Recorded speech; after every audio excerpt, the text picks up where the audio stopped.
भगवान शिव ने राम नाम कंठ में क्यों धारण किया है?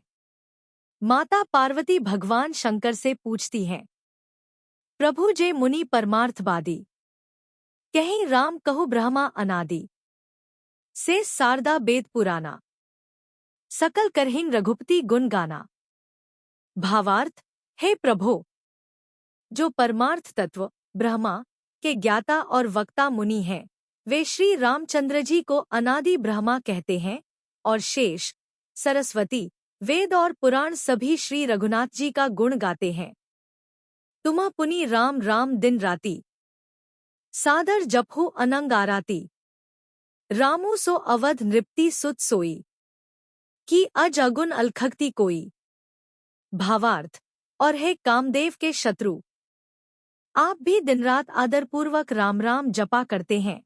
ये राम वही अयोध्या के राजा के पुत्र हैं, या अजन्मे, निर्गुण और अगोचर कोई और राम है? त्रिलोकी में यदि श्रीराम का कोई सबसे बड़ा भक्त या उपासक है तो वे हैं भगवान शिव, जो राम नाम महामंत्र का निरंतर जप करते रहते हैं। भगवान शिव ने राम नाम कंठ में क्यों धारण किया है? रामायण के सबसे प्राचीन आचार्य भगवान शिव ही हैं। उन्होंने रामचरित्र का वर्णन 100 करोड़ श्लोकों में किया। शिवजी ने देवता, दैत्य और ऋषिमुनियों में इन श्लोकों का समान बंटवारा किया तो हर एक के हिस्से में 33 करोड़ 33 लाख 33,333 श्लोक आए। एक श्लोक शेष बचा। देवता, दैत्य और ऋषि, ये तीनों एक श्लोक के लिए लड़ने झगड़ने लगे। यह श्लोक 32 अक्षर वाले अनुष्टुप छंद में था। शिवजी ने देवता, दैत्य और ऋषिमुनियों प्रत्येक को 10-10 अक्षर दे दिए। 30 अक्षर बंट गए और 2 अक्षर शेष रह गए।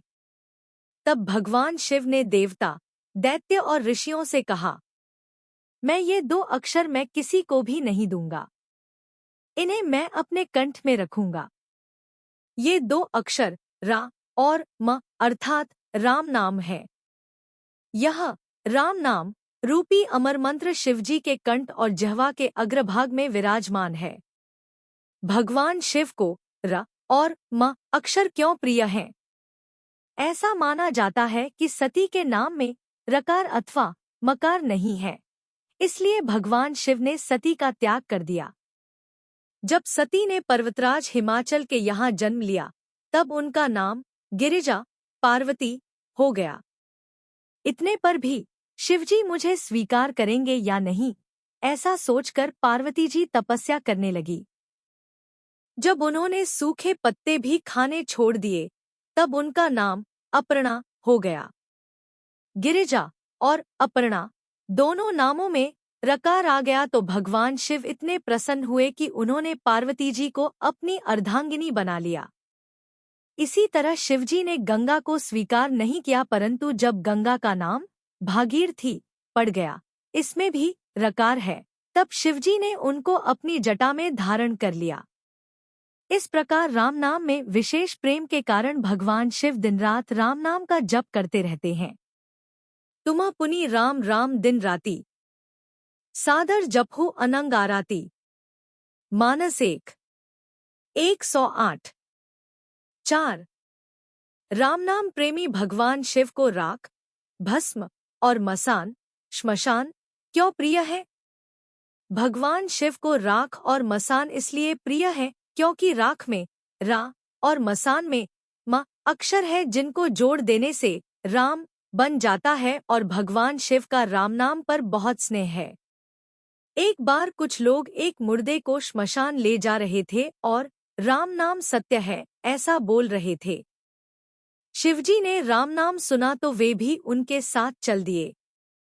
जैसे पैसों की बात सुनकर लोभी आदमी उधर खिंच जाता है, ऐसे ही राम नाम सुनकर भगवान शिव का मन भी उन लोगों की ओर खिंच गया।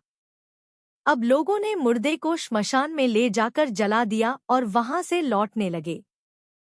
शिवजी ने विचार किया कि बात क्या है, अब कोई आदमी राम नाम ले ही नहीं रहा है।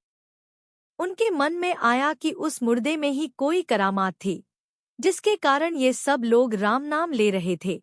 अतः मुझे उसी के पास जाना चाहिए।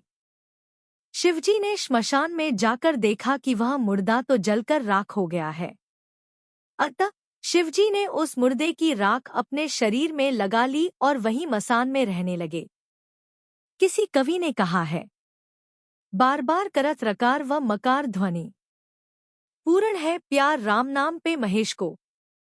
कंठ में राम नाम की शक्ति से भगवान शिव द्वारा हलाहल का पान, नाम प्रभाव जान सिवनी को, कालकूट फलु दीने अमी को। राचमा 1:19-8। जब देवताओं और असुरों के द्वारा समुद्र मंथन किया गया तो सर्वप्रथम उसमें से हलाहल विष प्रकट हुआ, जिससे सारा संसार जलने लगा। देवता और असुर भी उस कालकूट विष की ज्वाला से दग्ध होने लगे। इस पर भगवान विष्णु ने भगवान शिव से कहा कि आप देवाधिदेव और हम सभी के अग्रणी महादेव हैं, इसलिए समुद्र मंथन से उत्पन्न पहली वस्तु आपकी ही होती है। हम लोग सादर उसे आपको भेंट कर रहे हैं। भगवान शिव सोचने लगे, यदि सृष्टि में मानव समुदाय में कहीं भी यह विष रहे तो प्राणी अशांत होकर जलने लगेगा।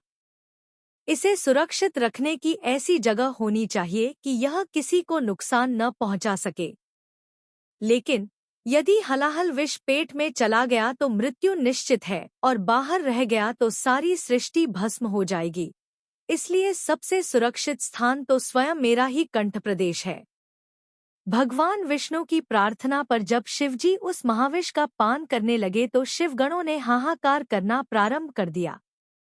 तब भगवान भूत भावन शिव ने उन्हें आश्वासन देते हुए कहा, भगवान श्रीराम का नाम संपूर्ण मंत्रों का बीज मूल है, वह मेरा जीवन है, मेरे सर्वांग में पूर्णतः प्रविष्ट हो चुका है। अतः अब हलाहल विष हो, प्रलय की अग्नि की ज्वाला हो या मृत्यु का मुख ही क्यों न हो, मुझे इनका किंचित भय नहीं है।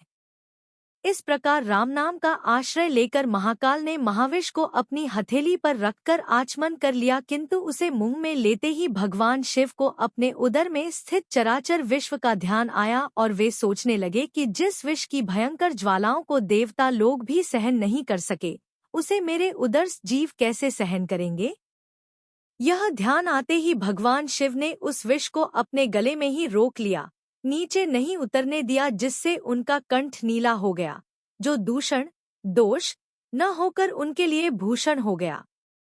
कुछ लोगों का कहना है कि भगवान शिव द्वारा हलाहल विष का पान करना पार्वती जी के स्थिर सौभाग्य के कारण हुआ और कुछ अन्य लोगों के अनुसार यह भगवान शिव के कंठ में राम नाम है, उसी के प्रभाव के कारण संभव हुआ था।